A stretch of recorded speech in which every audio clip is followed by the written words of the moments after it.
Okay, again, we have the 7 church ages. Okay. Then we have the 7 seals, commencing with the 4 horsemen. Okay.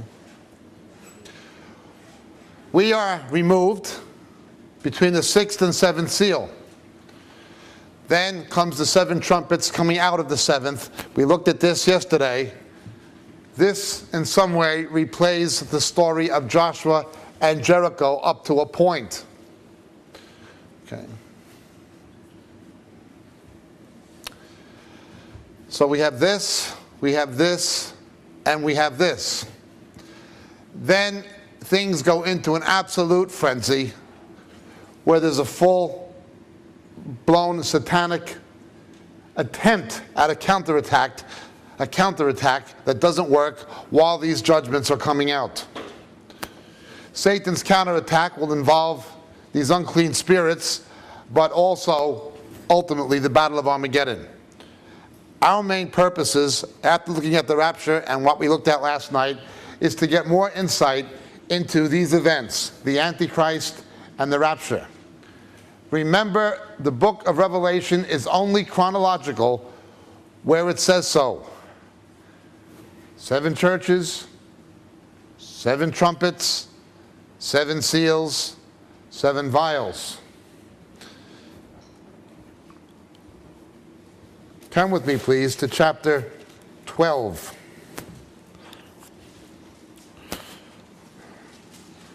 This now reverts back to the seals. Chapter 12 takes place during the time of the seals.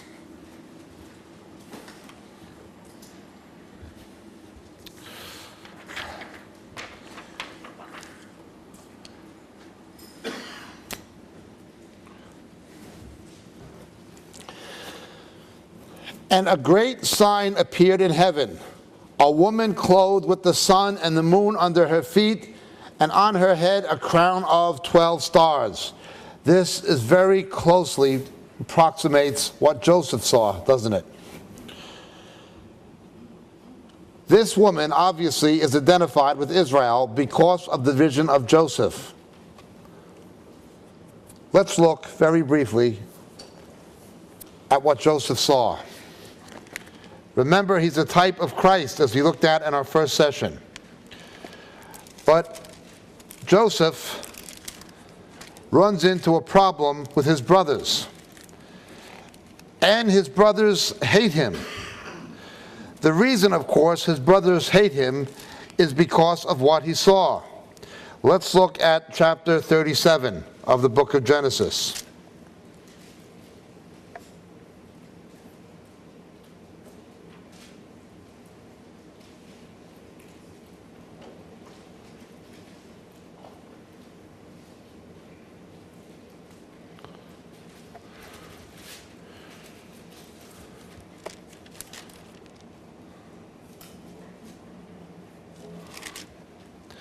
They say to him, he related to his father in verse 10, to his brothers, and his father rebuked him and said to him, "What is this dream that you have had? Shall I, your mother, and your brothers actually come to bow ourselves down before you to the ground?" Verse 9, he said, "Lo, I had a dream, and still another dream, and behold, the sun and the moon and the 11 stars were bowing down to me." Joseph is a type of Christ. Okay, Hamashiach ben Yosef, Jesus, son of Joseph. Joseph is rejected at first, but then the same brothers come to bow down to him. Jesus is rejected at first, then they come bow down to him. They all acknowledge him. Even the patriarchs will acknowledge Jesus. Before Abraham was, I am. Okay. But then we also see the sign. Again, this term sign is the term that we find in the seals. Then the sign of the Son of Man will appear, as Jesus puts it in Matthew 24. Then the sign of the Son of Man will appear, and then we see the sign again in Revelation 6. A woman clothed with the sun, the moon under her feet, and on her head a crown of 12 stars. And she was with child and cried out, being in labor and in pain to give birth. We've talked a number of times on a number of tapes how seismology and obstetrics are the two things that most illustrate what it will be like. In seismology, you have a number of minor tremors that occur more frequently before the shift in the tectonic plates and the big one comes. You see this in Japan and in California and so on, New Zealand, where there's an earthquake belt. There's an earthquake belt here in the Aegean. It's a fault line. And things, is this the big one? Oh no, it's just a tremor. But they know eventually the big one is going to come. Birth pangs are the same. Contractions may begin slowly, but then they become more intense and more frequent until the baby is born. Jeremiah develops this. Revelation develops this. It is at least 6 times in the Bible speaking of a woman in travail waiting for a baby to be born, but all of them are a picture of what happens here in Revelation 12. Let's look. Another sign appeared in heaven, and behold, a great red dragon, having 7 heads and 10 horns, and on his head were 7 diadems. Now it begins to resemble the book of Daniel. Turn please back to Daniel. John begins to see what Daniel saw.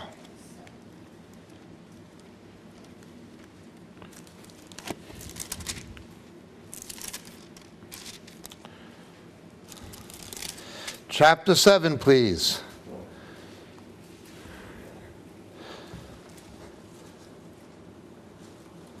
Verse 7, after this I kept looking up in the night, and behold, the 4th beast, dreadful and terrifying, extremely strong. It had iron teeth. It devoured and crushed and trampled down the remainder with its feet, and was different from all the beasts that were before it. It had 10 horns. And while I was contemplating the horns, behold, another horn, a little one, came up between them. And 3 of the first horns were pulled out by the roots before it. And behold, this horn possessed eyes like the eyes of a man, and a mouth uttering great boasts. This, of course, points to Antichrist.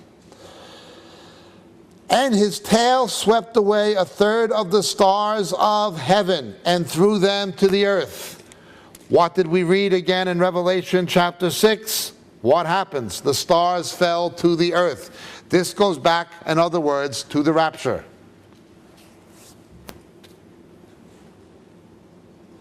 We have the sign, we have the stars going to the earth.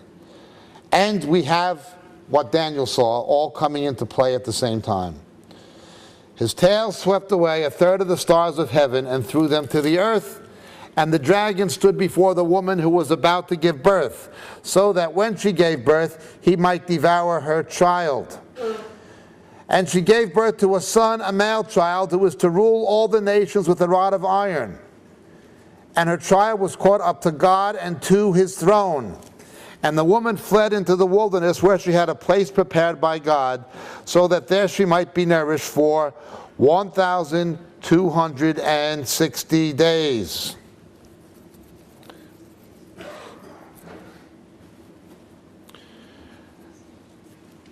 Who has heard our tape on Christmas, Hanukkah, and the return of Christ? Only a handful.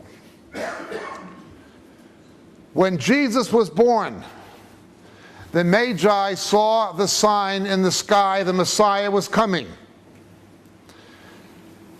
Herod the Great, who was as much Roman as he was anything. He was a mongrel Jew, descendant actually of Idumeans. He was only a Jew by the conversion of his family. Ethnic Idumean, Roman by culture and politics and political office.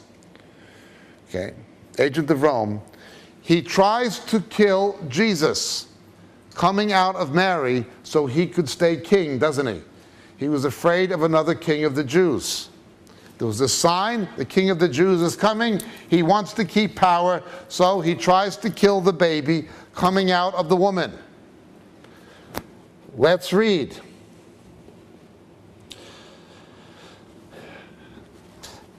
Jesus is miraculously rescued through the faith of his parents and hidden in Egypt, like Moses was hidden in Egypt through the faith of his parents. We have a tape Jesus a prophet like Moses.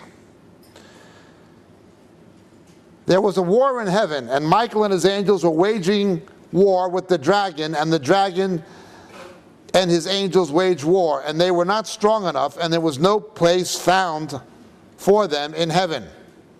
These are principalities. What becomes politically manifested on the earth is demonic, things that come down from heaven. Daniel and Revelation both directly link the wars on earth with the conflicts in the heavenlies. And the great dragon was thrown down, the spirit of old, who was called the devil and Satan, who deceives the whole world. He was thrown down to the earth, and his angels were thrown down with him. And I heard a loud voice in heaven saying, now the salvation and power and kingdom of our God and the authority of Messiah have come, for the accuser of our brethren has been thrown down, who accuses them before our God day and night. And they overcame him because of the blood of the Lamb and because of the word of their testimony, and they did not love their life even unto death. For this reason rejoice, O heavens, and you who dwell in them. Woe to the earth and the sea, because the devil has come down to you, having great wrath, knowing that he only has a short time. Very much again what the apostles told us. Knowing his time is short, he looks for someone to devour. And when the dragon saw he was thrown down to earth, he persecuted the woman who gave birth to the male child, and 2 wings of a great eagle were given to the woman in order that she might fly into the wilderness to her place, where she was nourished for a time, times and a half time, from the presence of the serpent. That times, time and a half time, 1,260 days, half of 7 lunar years. The serpent poured water like a river out of his mouth after the woman, so that he might cause her to be swept away with the flood. And the earth helped the woman, and the earth opened its mouth and drank up the river which the dragon poured out of his mouth. And the dragon was enraged with the woman, and went off to make war with the rest of her offspring, who keep the commandments of God and hold to the testimony of Jesus. The church is gone. What happens to those who are here? Remember what happened now. This is again Midrash. It replays the Nativity. It is Christmas coming. Herod tries to kill Jesus coming out of the woman Mary so he could stay king. When he fails to do it, he becomes enraged and he makes war with the rest of her offspring. What does he do? He goes to Bethlehem and he kills all the male babies, doesn't he? What Antichrist does is the same thing. The church is going to have dominion, we're told in Daniel. But his dominion will be given to the saints of the Most High. He wants to keep power. So he must try to preempt this rescue. He must try to preempt the rapture and resurrection. But it doesn't work. There is a rapture and a resurrection. So what does he do? He becomes enraged with the woman and the rest of her offspring. He tries to wipe out the church that wasn't raptured, which won't be hard, and he tries to wipe out the Jews. Now, again, it is the dragon was thrown down, that is the devil and Satan, who deceives the whole world. He was thrown down to earth, and his angels were thrown down with him. I emphasize this is speculative.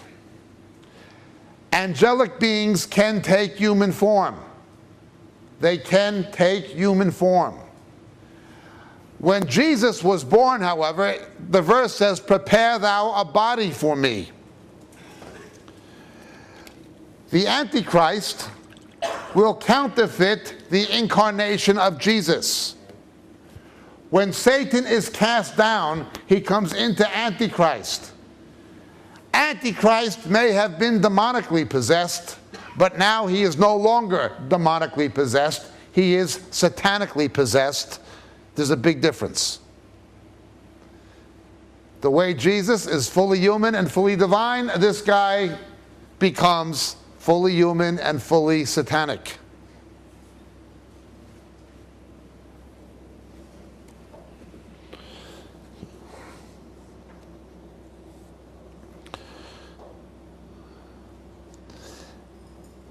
Now we read the serpent. Notice the connection between the serpent and the term who deceives the whole world. We've pointed out a number of times Satan has two modes of attack, the dragon and the serpent. Woe to those who dwell upon the earth, for the dragon and the serpent are cast down to you. Dragon is Satan the persecutor, serpent is Satan the seducer. The serpent beguiled the woman. You see not only persecution and opposition, but you see internal seduction.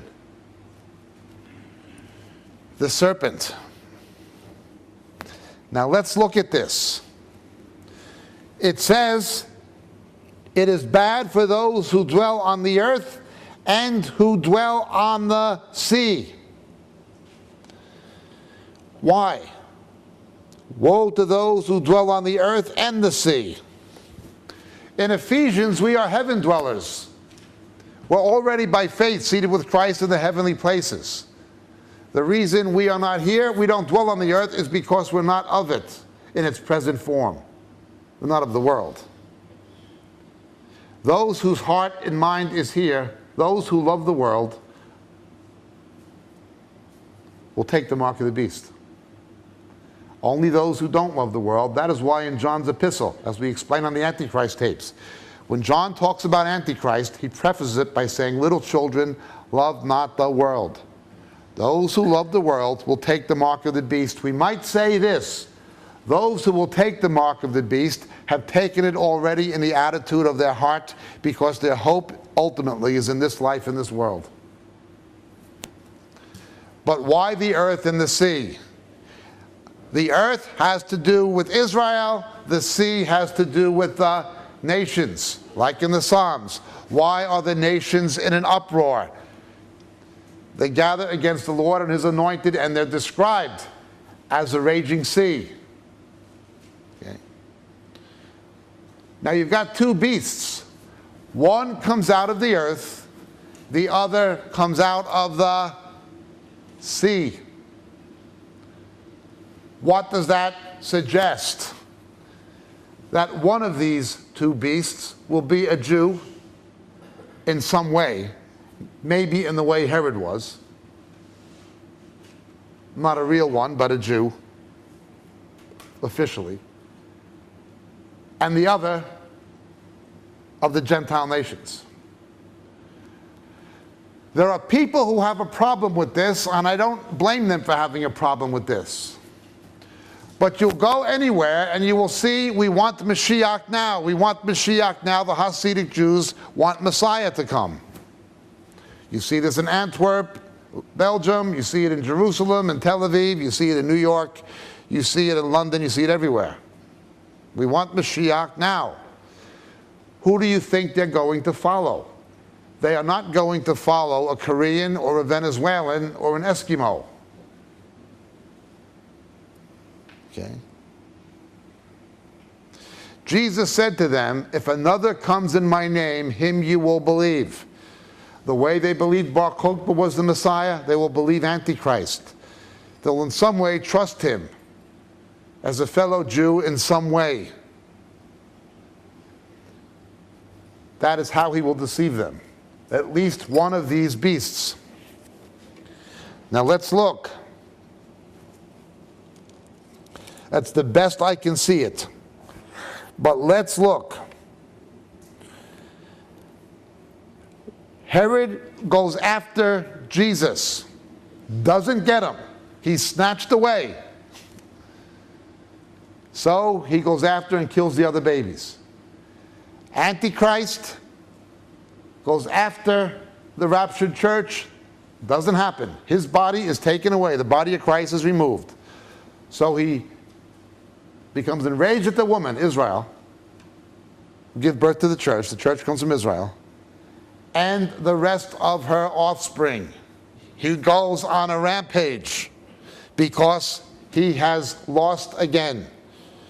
The first time he lost was the resurrection of Jesus. Now it's happened again. You understand? 3 strikes and you're out, as the Yanks put it. This guy is in trouble. So it's woe to the earth and woe to the sea. The following chapter, and again there's no chapter divisions in the Greek, begins in chapter 13. He stood on the sand of the seashore, and I saw a beast coming of the sea, having 10 horns and 7 heads, same as Daniel. And on his horns were 10 diadems, and on his head were blasphemous names. And the beast which I saw was like a leopard, and his feet were like those of a bear, his mouth like the mouth of a lion. And the dragon gave him his power, and his throne, and great authority. In other words, this political entity. And I saw one of his heads as if it had been slain, and his fatal wound was healed. And the whole earth was amazed and followed after the beast.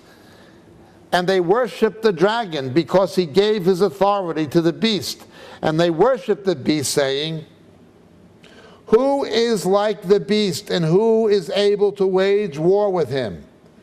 And there was given to him a mouth speaking arrogant words and blasphemies, and authority to act was given to him for 42 months. What is 42 months? 1, 2, 6, 0. He opened his mouth in blasphemies against God to blaspheme his name and his tabernacle, that is, those who dwell in heaven. Notice what the tabernacle of God is.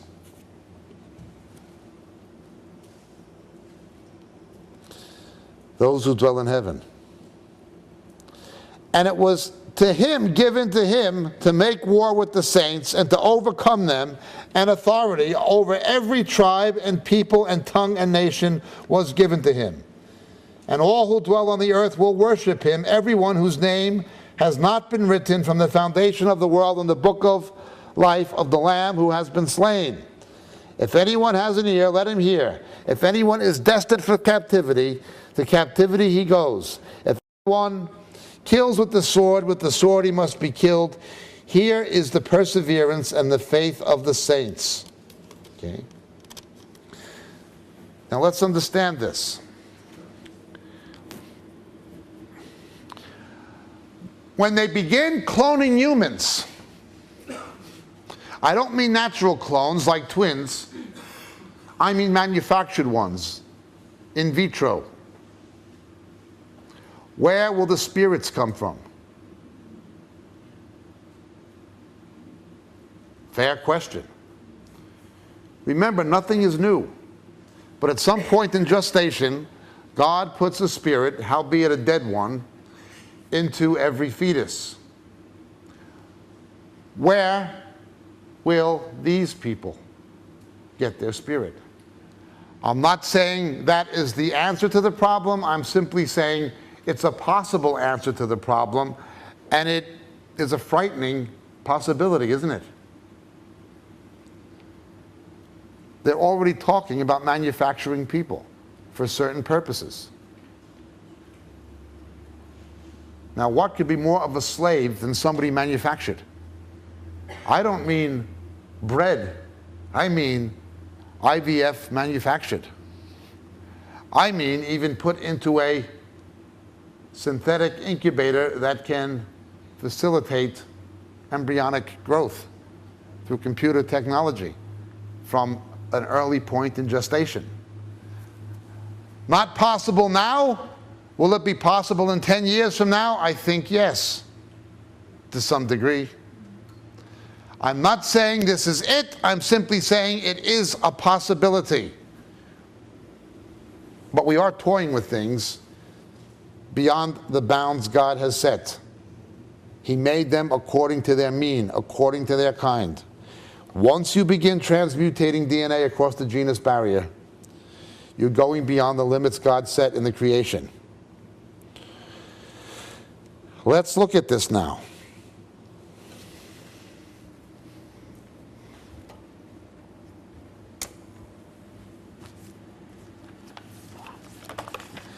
Think in terms of creation,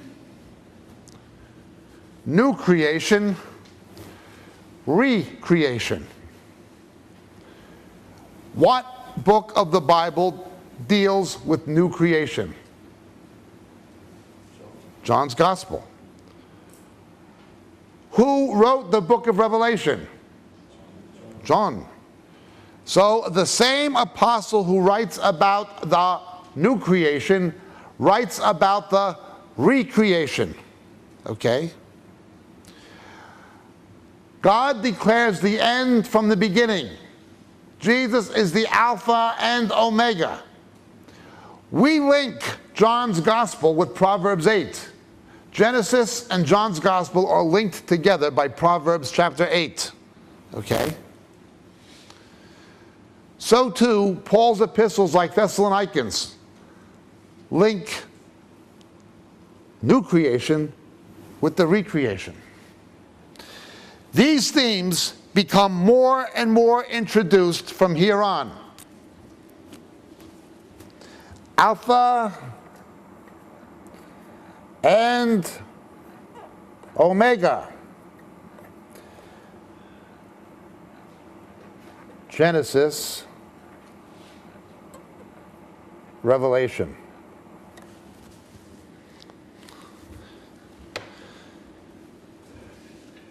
In Genesis, we have creation. In Revelation, we have the end of the creation and a recreation. In Genesis, you have Joseph's vision with the sun, moon, stars. Revelation, you have John's vision. Sun, moon, stars. In Genesis, you have a dragon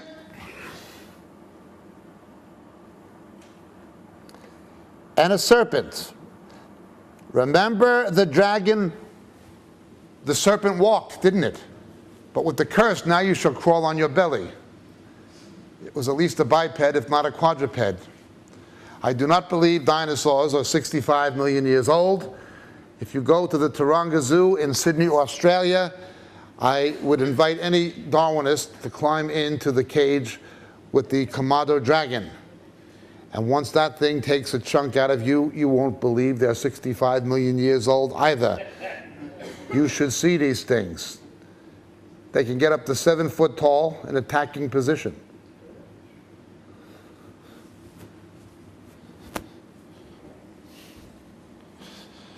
So you have the dragon and the serpent in Genesis.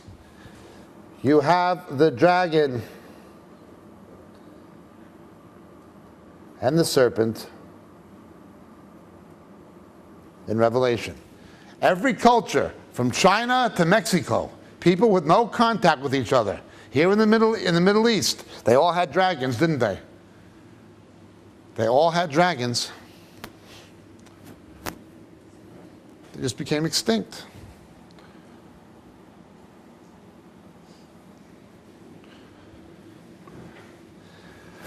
So in Genesis, the blood of Abel cries out from under the altar, cries out from the earth. The blood cries out. Your brother's blood cries out. Remember in Matthew 23, Jesus calls Abel the first martyr, doesn't he? And so the last martyrs, their blood cries out. When will you avenge us? The blood of the martyrs cries out. Story then continues.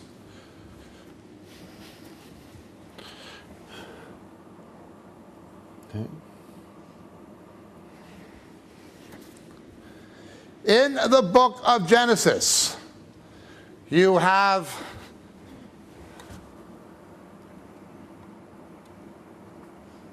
Babel, the judgment on Babel.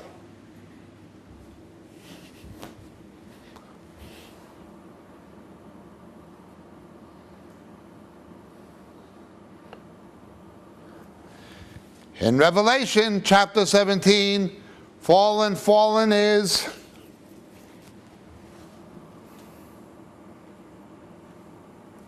false religion, goes back to Babylon. Okay.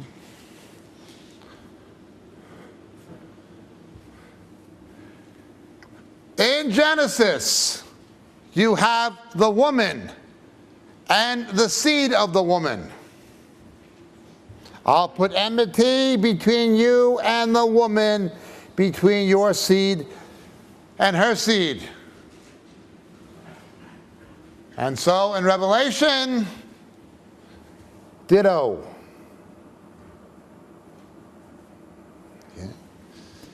It's all there in some way right from the beginning. Think of the Bible like a loaf of bread before it's been cut straight out of a baker's oven. It looks the same on both ends, doesn't it? A loaf of bread, before you cut it up, looks the same on both ends. Okay. You have the language in the creation in Genesis of earth and sea. So in Genesis, you have to have it in Revelation.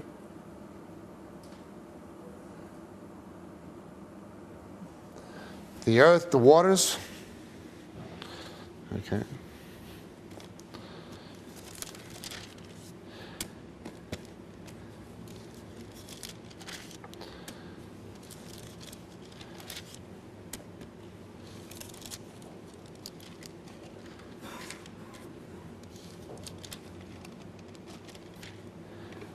And then in Genesis,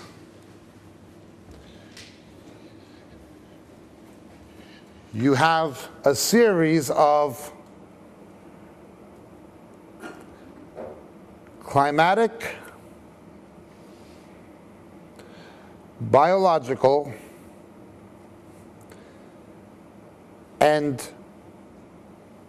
terrestrial changes. It begins with the fall of man, when longevity is reduced. The biosphere begins to behave differently. And so the same thing happens in Revelation. Ultimately, in the recreation, you will have climatic, biological, and terrestrial changes.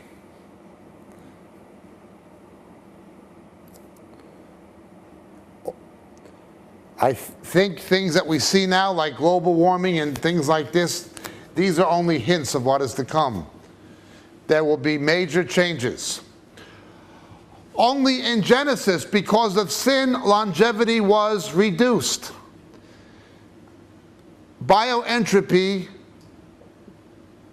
came as a result of sin. Then it accelerated after the flood. But antediluvian man, before the flood, those people actually did to live to be hundreds of years old. Methuselah, Metushalah, death shall be sent to go. When he comes, it shall go. It's a strange name in Hebrew. He lived nearly 1,000 years old. After these changes take place in Revelation, the same thing will happen. People will actually live to be those ages again. Death was never God's idea. Okay. How could you have accommodated all these people? Metabolism was much slower. Today, everything kills us. If you stop breathing, you will die. You will suffocate. However, if you breathe, you will also die. Every breath we take, we are killing ourselves. I pointed this out on the Thanatology tapes. We know when something is being oxidized, something else is being reduced. Every breath you take is a step closer to giving up the ghost. However, if you don't take the breath, you'll give up the ghost even faster. Why should breathing kill us? Well, we have to get more exercise. That is true, but that requires fuel. So for our metabolism to convert the carbon into energy, that requires oxygen. You get exercise, you'll die. You don't get exercise, you'll die. Only question is, which is going to kill you faster? One way or another, we have bioentropy. When something's oxidized, something else is reduced, and there's nobody can do anything about it except God. Fallen man thinks he can, but it won't work. It was not supposed to be like this. But in the millennium, it'll be reversed. We will not have bioentropy. Breathing and eating and exercising won't kill you. Everything we do, even breathing, kills us. We're doomed. It's because of sin. Okay? The first way to understand the book of Revelation is from a literary viewpoint. Think of the loaf of bread straight out of the baker's oven that looks the same on both ends. Genesis and Revelation go together. They have counterparts. The major themes have counterparts. Okay? In Genesis, you have God's election of Israel. Okay? In Revelation 16, you have God's salvation of Israel. Always going to be the same thing. Now, Satan knows this.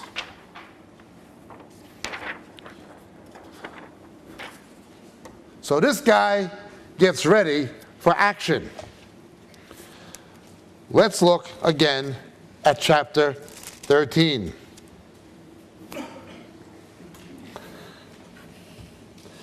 Verse 11, I saw another beast coming out of the earth. He had two horns like a lamb, and he spoke as a dragon.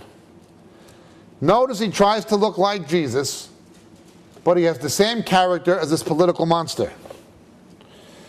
He exercises all the authority of the first beast in his presence. Now notice, does this Holy Spirit have the authority of Jesus? Yes. Always a counterfeit. He makes the earth and those who dwell on it to worship the first beast whose fatal wound was healed. Somehow, the Antichrist will counterfeit the resurrection of Jesus Christ. He will counterfeit the resurrection of Jesus Christ. There is a suggestion by some that it is at that point when Satan actually enters him and animates him. It may be, I'm not sure yet.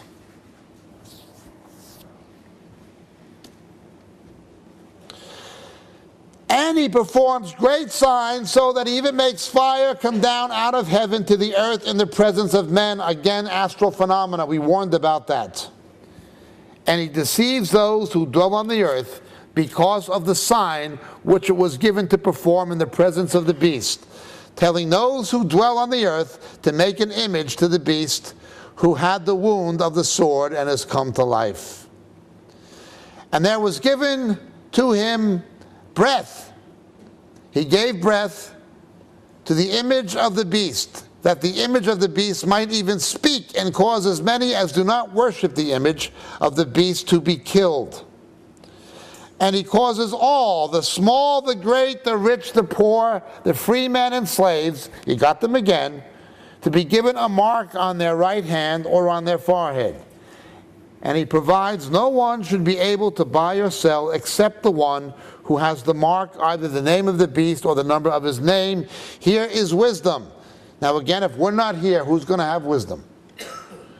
Let him who has understanding calculate the number of the beast, for the number is that of a man, and his number is 666. There is slight confusion in some manuscripts saying 616. Wherever you see something about the Antichrist, there's always confusion. Okay? It takes wisdom to figure this out. In other words, it will not be that obvious at first. By the time it becomes obvious, it is too late.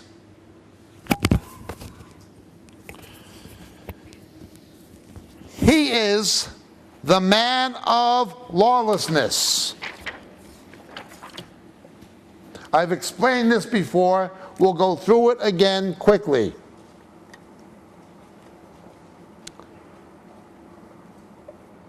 Anthropon e nomon. Law is nomos.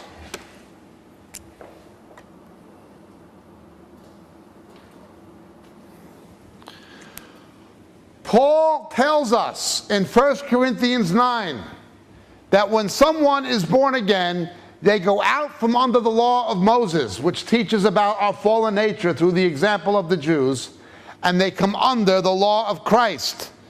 It is like driving across a border. If you drive from Scotland to England, say, most of the laws are the same in Scotland as they are in England. But some laws are different. You can't say because you're now in Scotland, there's no more law. It's just a different law. Well, so it is when you come to faith in Jesus. You can't say there's no more law. There are do's and don'ts in the New Testament, the same as there are in the Old. But this is lawlessness. And we're told in 2 Thessalonians that the Lord will send a delusion upon them to make them believe what is false, because they did not love a knowledge of the truth.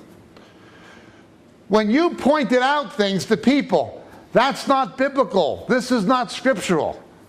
We have heard Christians say to us, you're legalistic.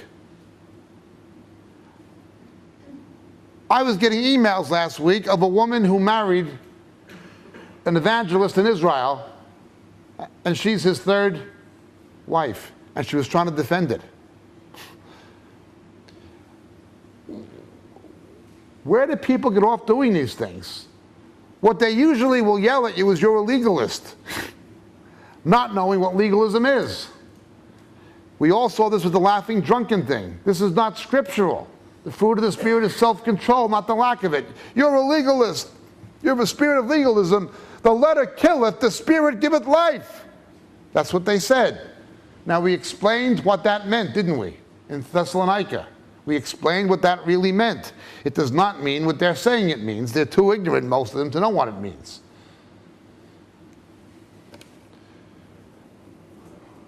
When this gets into the church, you got a problem. We're told in Daniel, he will think to change the times and the law.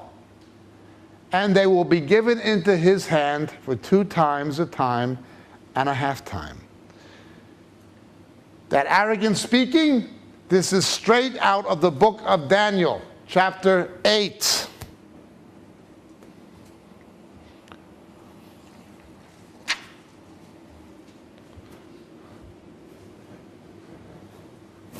Turn, please, to the book of Daniel.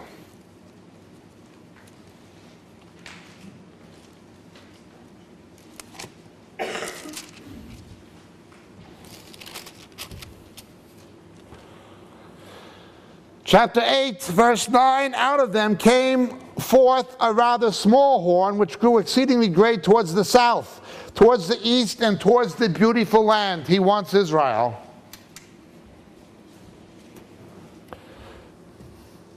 Interestingly, not to the west. And it grew up to the hosts of heaven and caused some of the host and some of the stars to fall to earth and trample them down. There it is again, same as Revelation 6, same as Revelation 12. It even magnified itself to be equal with the commander of the host, and it removed the regular sacrifices from him, and the place of his sanctuary was thrown down. And on account of transgression, the host will be given over to the horn along with the regular sacrifice, and it will fling truth to the ground and perform its will and prosper. Then I heard a holy one speaking, and another holy one said to that particular one who was speaking, how long will the vision about the regular sacrifice apply when the transgression causes horror, so as to allow both the holy place and the host to be trampled? And he said to me, 2,300 evenings and mornings, and then the holy place will be properly restored.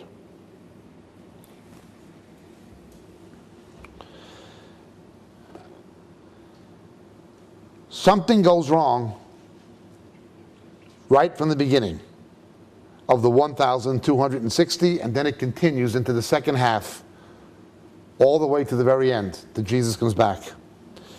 It came about when I, Daniel, had seen the vision, that I sought to understand it, and behold, standing there was one who looked like a man, and I heard the voice of a man between the banks of the Ulai, and he called out and said, Gabriel, give this man understanding of the vision. Same Gabriel who made the announcement to Mary. So he came near to where I was standing, and when he came, I was frightened and fell on my face.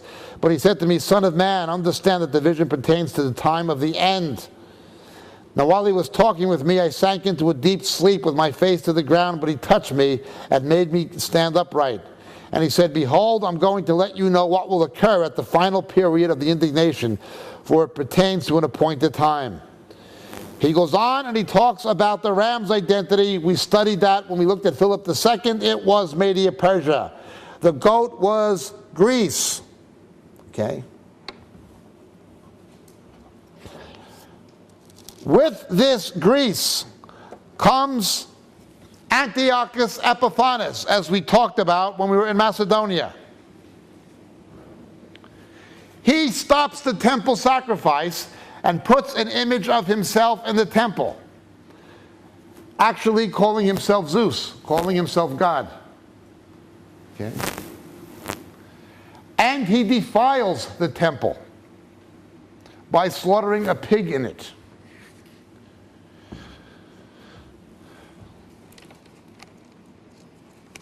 He goes on doing these things, and the Maccabees oppose him. The story continues through chapter 11, up to verse 36.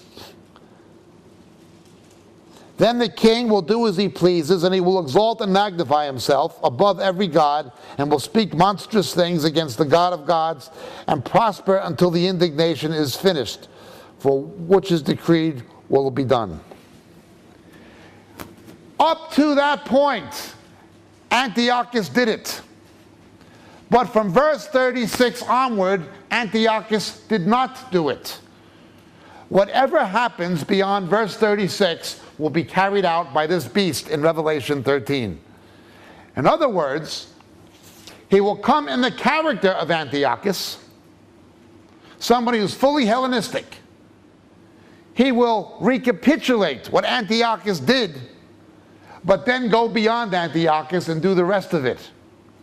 You understand what I'm saying? From verse 36 of chapter 11 onward, it has never been fulfilled. Antiochus is merely the shadow. This guy is the substance.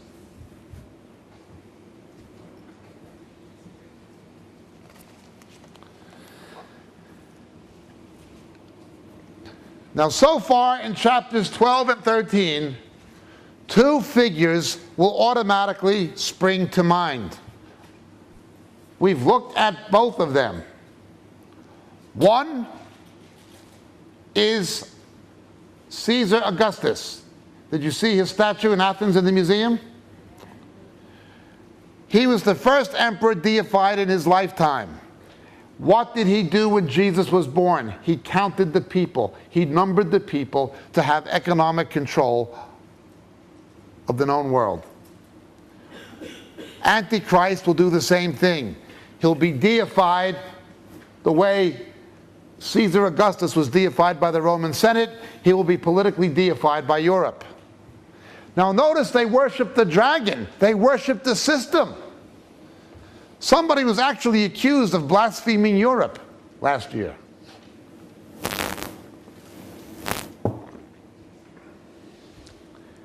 And yes, in Brussels and on some of their coins, you got a woman riding a beast. Amazing. But they have no idea what they're doing. So the first is Caesar Augustus, somebody who will rule this Roman Empire and be deified. But then you have this religious leader who counterfeits the Holy Spirit, who people think is co-equally fantastic. We have to understand this in light of history, going back not to the Roman Empire, but to the Holy Roman Empire. The Holy Roman Empire, being neither holy nor Roman, politically dominated by Germany, but religious purposes dominated by the papacy. Okay? I've warned a number of times. Let's look at Ireland, a Celtic country. Poland, a Slavic country. Italy, a Latin country. Austria, a Germanic country. What is the only thing somebody in Ireland, somebody in Poland, somebody in Italy, and somebody in Austria has in common? It is not language. It is not cuisine. It is not culture. It is not heritage. It is in nomine Patri cum Filio cum Spiritus Sancto. They need this to give power to the beast. Religion is simply a way to arrive at a political end. Once the beast no longer needs the woman, he gets rid of her.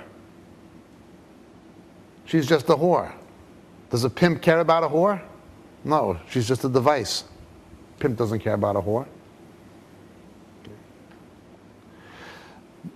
Now understand how this is going to be. He uses it to get power. Think of Poland before the Iron Curtain came down. Everybody went to Mass. Why? Because they were such devout Catholics? No. Once the Iron Curtain came down and the Soviet Empire collapsed, most people stopped going to Mass except for the old ones. They went to Mass for political reasons. It was an expression of Polish nationalism against the Soviets. It was simply a religious device pursued for political aims among most of the people. Now, Mass attendance, religious vocations, those things have gone way down because they no longer serve a practical political purpose in the lives of most people in Poland. They just want to secularize, especially the educated and the young and the business community. It'll be like that, only on a much, much bigger scale. Already, the Vatican cannot get the mention of God into its constitution of Europe, into the European Constitution. Now, the Brussels bureaucrats have no interest in getting God into the Constitution, but they have an interest in getting religion into the Constitution. You understand? They have a disinterest in God, but a big interest in religion, because it serves a political aim. So the second figure these chapters talk about is Herod. And then, finally, Antiochus. We have three figures now typifying the Antichrist. Antiochus, Herod, and Caesar Augustus, the emperor worship. Bearing in mind the Pope's title, Pontificus Maximus, was also the title of the emperor. The kissing of the ring, the whole bit.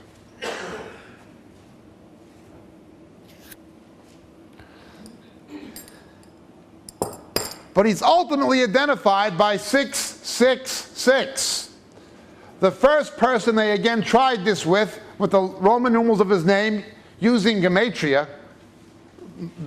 getting a theological meaning from the numerical value of a word or name, gematria. Matthew uses gematria in Matthew chapter 1 in the genealogy of Jesus. The first one they ever tried it with was Nero. Before we begin worrying about Henry Kissinger's name in Roman numerals and what it adds up to, the thing we should do is look where else does 666 occur in the Bible. Don't look for Kissinger or Javier Solano or any of this stuff until you look where else does it occur in the Bible. Well, it occurs a lot of places in the Bible, in one form or another. Sometimes it is cloaked in the original Hebrew or Aramaic. Other times it comes to 18. 18. Other times it is straight out, 666. But it's all over. From the weight of the armor of Goliath to the dimensions of Nebuchadnezzar's image, it is 666. But we're not looking at simply an image or weight of armor. We're looking for a man. And it's something to do with his name. In the book of Ezra and Nehemiah, when the Jews come back from Babylon, the sons of Adonai Akam are 666. Adonai Akam, my Lord has risen, suggests something. Yet in one account it says 667. Ezra and Nehemiah are off, disagree by one. You always see this confusion. But who else is identified with 666? If you heard the Antichrist tapes, you know there's a very important person in the Bible who seems to be very much what Daniel described. He knows the words of the wise and their riddles. The Hebrew word Hetaim. He knew mysteries. He knew the words of the wise and their riddles. And Daniel tells us the Antichrist will know the words of the wise and their riddles.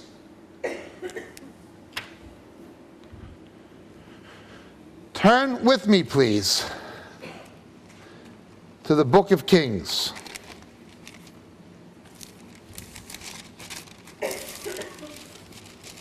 First Kings.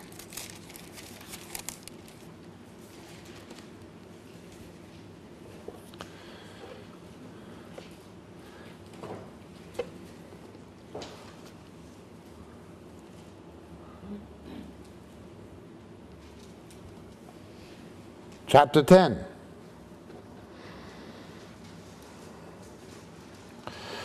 We have a woman called Malki Sheva, the queen of Sheba. Now in Luke's gospel, Jesus speaks of the queen of Sheba as a type of the Gentile church, doesn't he? He's always saying, many will come from the east and west and recline with Abraham and the fathers, but you, unbelieving Jews, will be put to outermost darkness. Only the believing Jews won't be. Malki Sheva came to hear the wisdom of Shlomo HaMelech.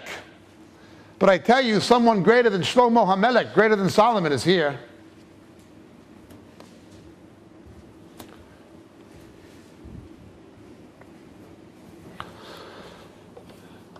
He answers her questions. His wisdom, his wealth is incredible. He knows the words of the wise and their riddles, as Daniel says. But now let's look. Verse 14, the weight of gold which came to Solomon in 1 year was 666. Turn to 2 Chronicles chapter 9, please.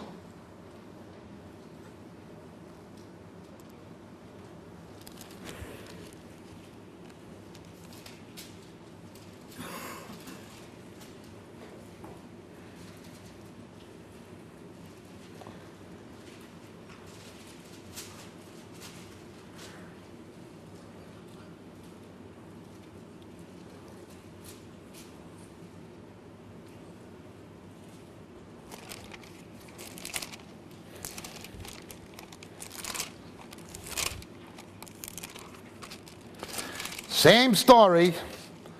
Malki Sheva comes. He answers the questions. Now the weight of gold which came to Solomon in 1 year was 666.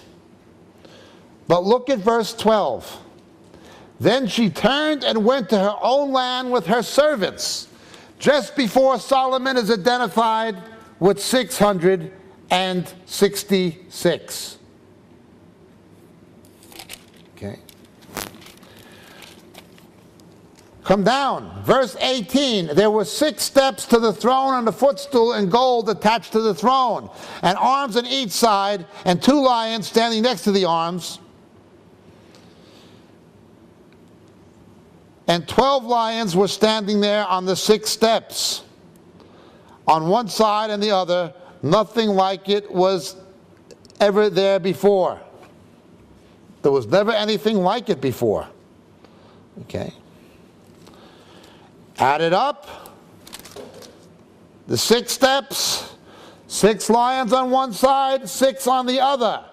But it gets more interesting. Verse 15, Solomon had 600 shekels of beaten gold. Okay.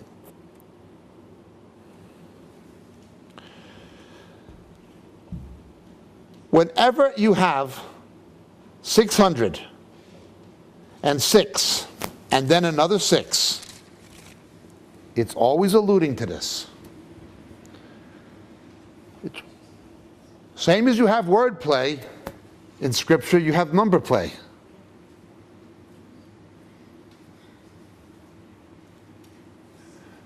Well, it's the same thing in Kings. She goes to her own land with her servants. The suggestion is, and I'm not basing a doctrine on our type, but the church is taken out of here. This guy is identified with 666. But he can suck her in. This guy is going to be good. There is one other character we always talk about, and there are several types of the Antichrist I haven't mentioned. But one of the characters we always talk about is Judas, the son of perdition. Most of you know this for the Antichrist tapes. I'll only touch on it because Revelation does not highlight this aspect much. Does anybody, most of you, who has heard this about Judas on our tapes? Put your hand up if you know what I'm talking about. Oh boy, more than half, well, half do not. Only 2 people in the Bible are called the son of perdition.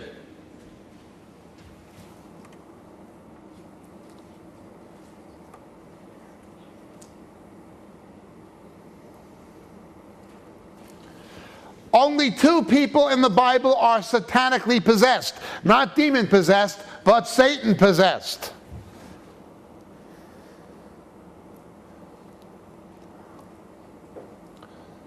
Both of them are into wealth big time.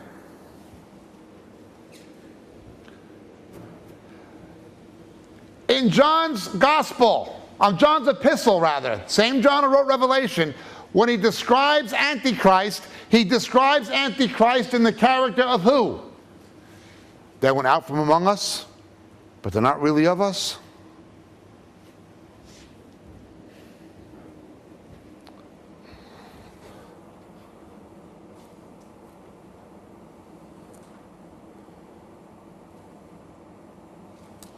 Son of perdition, Satan possessed. Went out from among us, not really of us. This, of course, is Judas Iscariot. Now remember Judas. Lord, is it I? Lord, is it I? The apostles did not know who he was until Jesus revealed him. If somebody can't see through a Joyce Meyer or a Benny Hinn or a Kenneth Copeland, they will never see through this. If you can't see through Colin Dye and the Elam movement, if you can't see through obvious heretics and false teachers, they'll never see through this guy. Lord, is it I? Lord, is it I?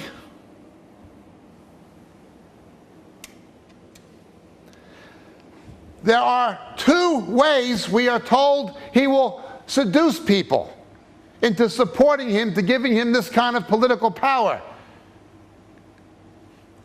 One is the miraculous, as it would appear to be. Turn, please, to 2 Timothy.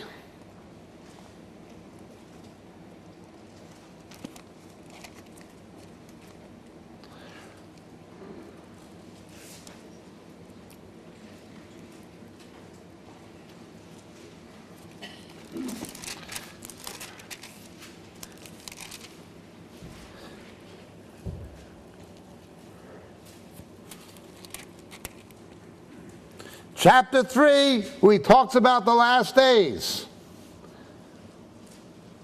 And he says in the last days, the deception in verse 8 will be like Jannes and Jambres who oppose Moses. Pharaoh's magicians. As most of you know, the way that Jannes and Jambres counterfeited the miracles of Moses and Aaron is the way the Antichrist and false prophet are going to counterfeit the miracles of Jesus and his witnesses. The Exodus is a whole big thing about the rapture. That's tonight. He will use signs and wonders. Remember, a wicked and an adulterous generation seeks a sign. These signs follow. When you see Christians chasing signs and wonders, it's the spirit of Antichrist. This is not to negate signs and wonders, but these signs follow. Faith cometh by hearing, and hearing the word of God. Jesus had miracles, but he never had a crusade. He had a repentance crusade. You see people chasing a show, they're being set up for it. Satan already has the Jews. He has the earth. He has the sea. He has the Jews and the Gentiles. He's trying to get the believing church composed of both Jew and Gentile. The other way he will do it, however, is the way Judas did it. Let's look. Turn to John, chapter 11.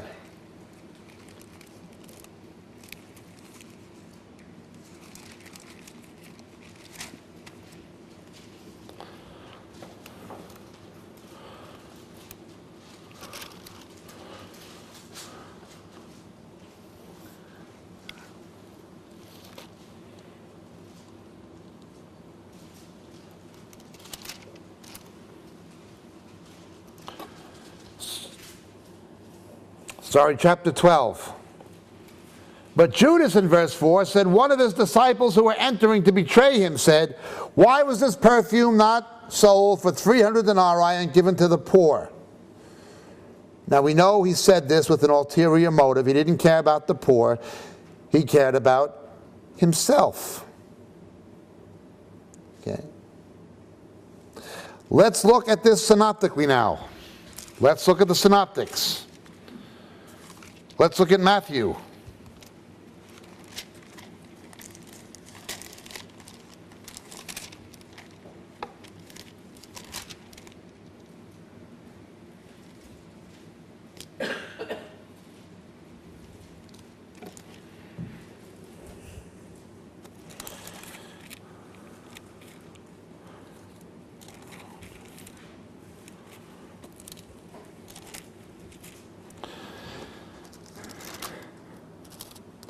In Matthew chapter 23, Jesus talks about the religious corruption of the Pharisees.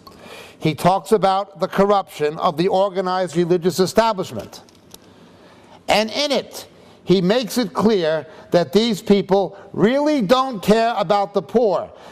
Everything they do in terms of religious practice, or everything they do with tithing or something like this, especially in verse 25 and so forth, they do these things with a self-serving motive. Religious people have their own agenda, and they will look very humanitarian and religious about doing it. But with Judas, it becomes different. What he warns about in Matthew 23 now gets in among his own disciples. this self-serving motive. Let's look at Mark.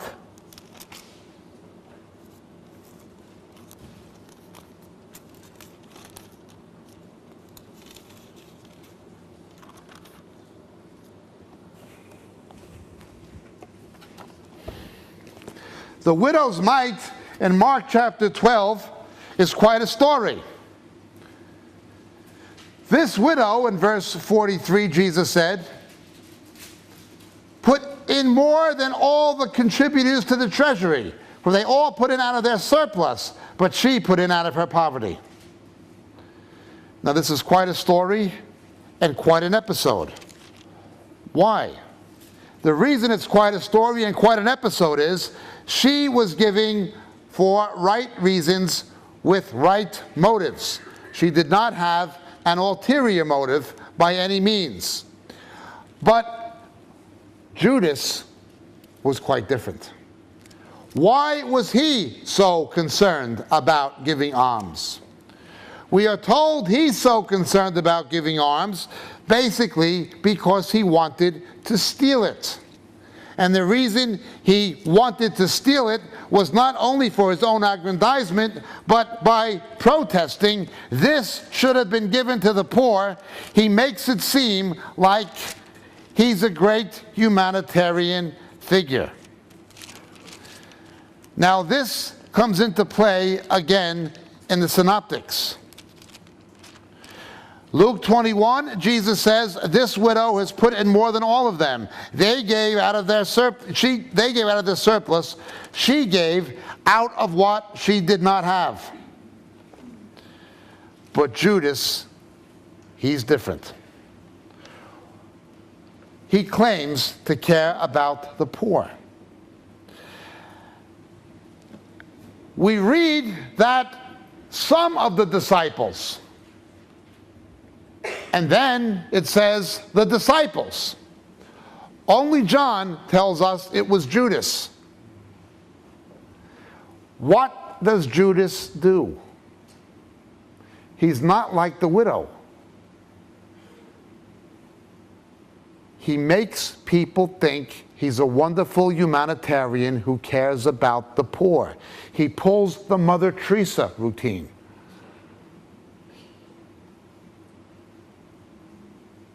How can you say anything bad about Mother Teresa?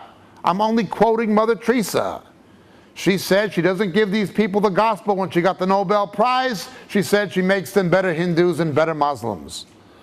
Go to hell, go directly to hell. Do not pass go, do not collect $200. If you can't see through her, they'll never see through this guy. He will do the miraculous, what appears to be miraculous, but he'll do it in the power of Satan, as Jannes and Jambres did. Him and the other beast, who will work the miracles in his presence. Secondly, he will seem to be such a wonderful, tremendous humanitarian, nobody would be able to imagine him being wicked. There is much more to the social gospel than being social. I've warned about organizations that began as evangelical, like World Vision, like Christian Aid, but are no longer, by biblical definition, Christian. They no longer preach the gospel. They're simply social welfare organizations with a social gospel that have no power of salvation. The attitude God wants is the one of the widow's mite. Now, if you're going to take the widow's mite, you should be willing to live like her. Of course, the money preachers don't. Judas is not featured strongly in Revelation, but he helps us to understand how this beast is going to delude people.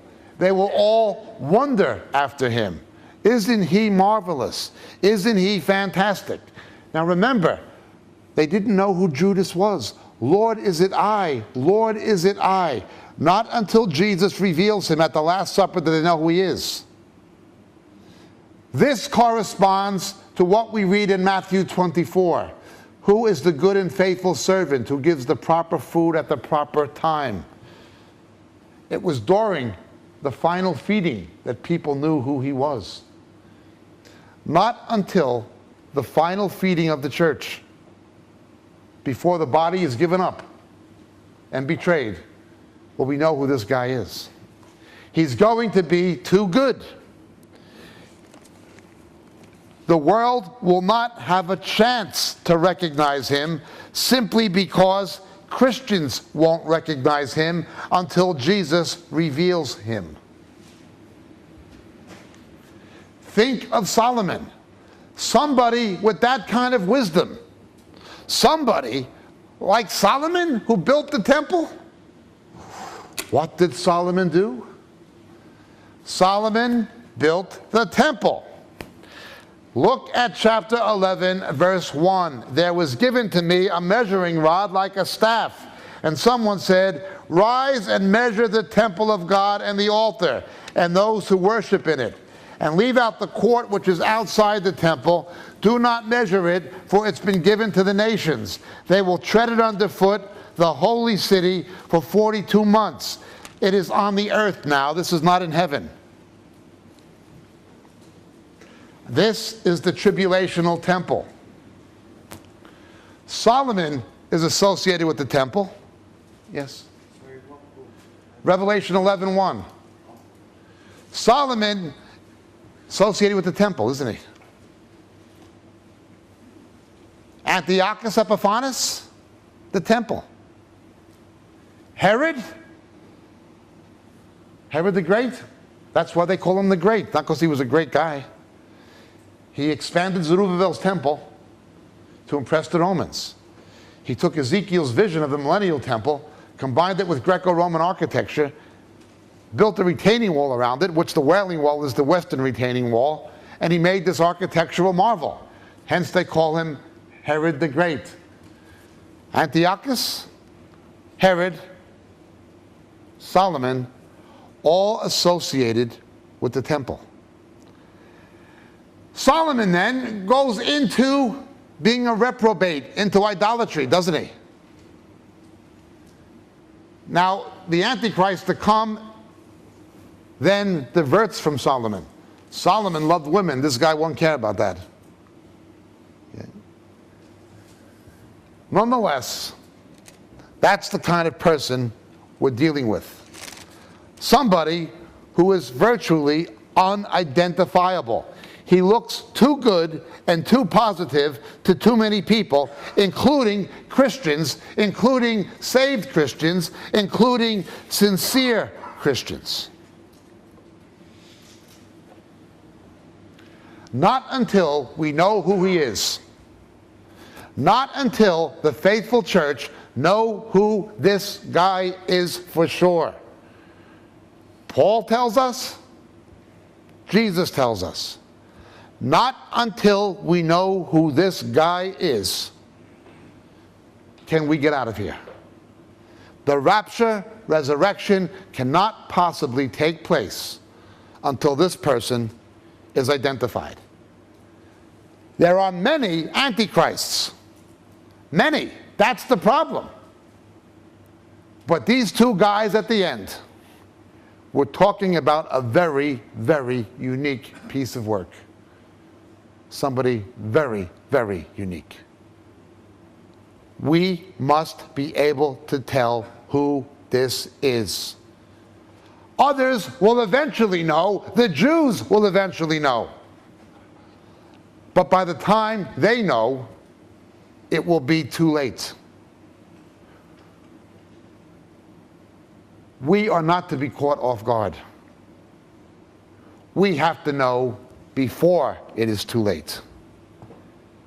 And Jesus will show us.